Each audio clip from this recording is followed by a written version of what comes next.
So I have a lot to say on this when it comes to like and I don't even like calling it the worship experience or worship, because so even when I was in the church singing a lot, I would hate when I would be like, oh, let's it's time, it's the worship time, or it's Right. what 5 worship songs did you guys sing today, or whatever. Right.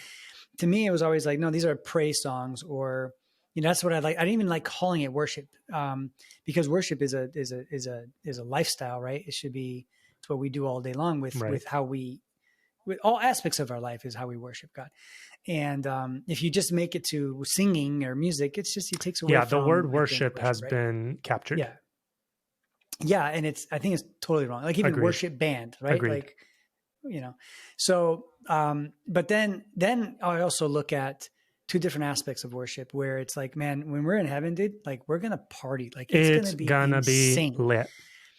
Dude, you're not going to be like, I always have this discussion with my mom, especially because she's like, she hates when I, say, oh, dance. Like when I tell like Annabelle to dance or something, and she's like, no dancing, like, no, God doesn't like it. I'm like, how do you read Psalms and then say God doesn't like dancing? Bible, like, how do you get to that point, right? It's one thing, okay, the alcohol, we could have that discussion. I get it. But the dancing, like, come on, man. Yeah. Like, and then but then there is this other aspect of worship where you're just like, boom, on the floor, on your knees, like completely flat into the floor because the King of Kings is there. Because I watched this video of R.C. Sproul talking about this, and he is completely on one end where he's like awe and reverence only all the time. Old hymnals, like all this stuff. He's like really adamant about that. And I have a lot of respect for R.C. Sproul in so many ways.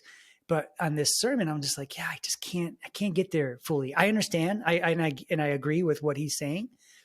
But then you have this, this joy that it's uncontainable, right? That only God can give. And that comes out in singing and dancing and moving and, and so, but then you have 2 extremes where you have like the Hillsong, the Bethel, who are, mainly the grace side of things, what I'm calling it, right? Sure.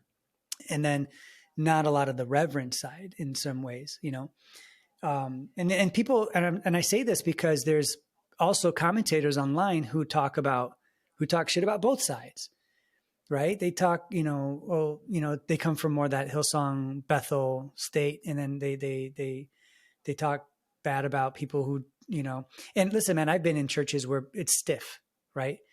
And I look at them and I'd be like, man, are they dead inside? Do they not have any joy in them whatsoever? And I still feel like that sometimes, but like,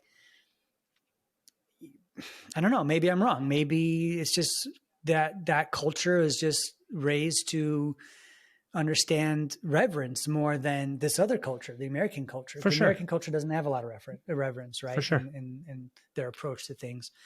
I think their churches, their institutions are going to mimic the culture that they're a part of, right?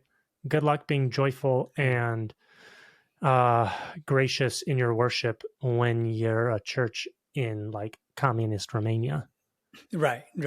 True. And you're scared that your neighbors are going to call the freaking police and you're going to get thrown in the gulag. Yeah. You're probably going to be a little more quiet, a little more reverent, and that's going to carry over when you migrate over to America, as opposed to the Americans that couldn't care less and everybody's a butterfly and it's all about self-expression and the world's your oyster. That'll probably carry through in the way you worship.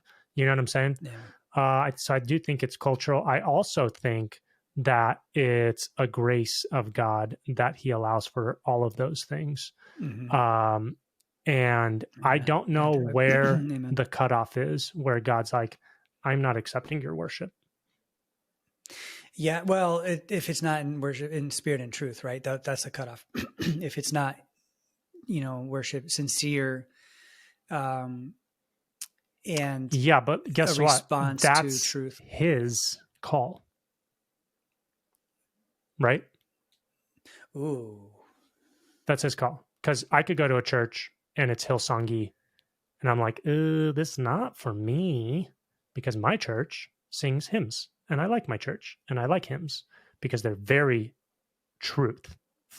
very truth-filled.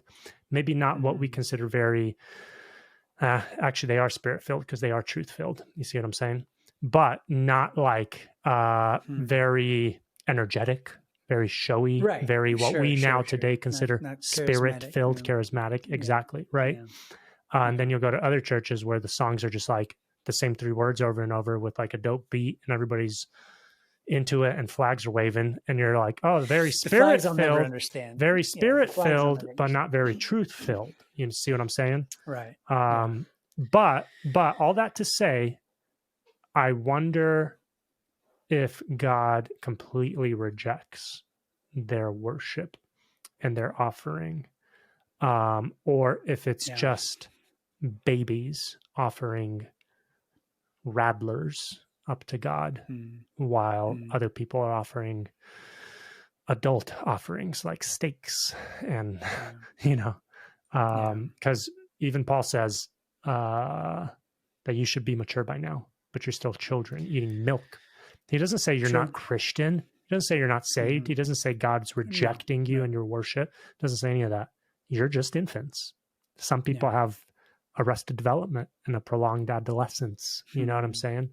Or prolonged infancy in Christ. And I think that's still his grace. Tribulation will arrive by Armageddon. Few survive.